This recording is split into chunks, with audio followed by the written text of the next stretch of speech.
ও মেশো, হ্যাঁ, কি নিয়ে এসছো ব্যাগে? মুড়ি আর চপ নিয়ে আসছি।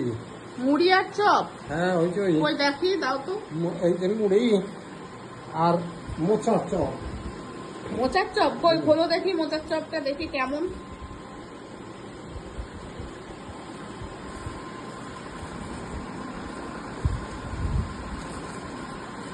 এই যে মোচার চপ। বাবা, মোচার চপ একটা তোলো দেখি হাতে। নিরামিষ? হ্যাঁ, নিরামিষ। বাহ, এটা কি করবে এখন? মুড়ি দিয়ে খাবা, তাই জন্য মুড়ি আর হ্যাঁ, চপ নিয়ে আসছো? মুড়ি দিয়ে খাবে। সন্ধ্যাবেলার টিফিন? হ্যাঁ, বাবা বন্ধুরা দেখো, মেশো মুড়ি আর চপ নিয়ে এসছে, এখন সন্ধ্যাবেলা খাওয়া হবে এই জন্য। বেশ ভালোই তো নিয়ে এসছো। কোথা দিয়ে আনছো এটা? হৃদয়পুর থেকে? হৃদয়পুর থেকে। বাহ, চলো এটা তাহলে আমরা এখন সবাই মিলে খেয়ে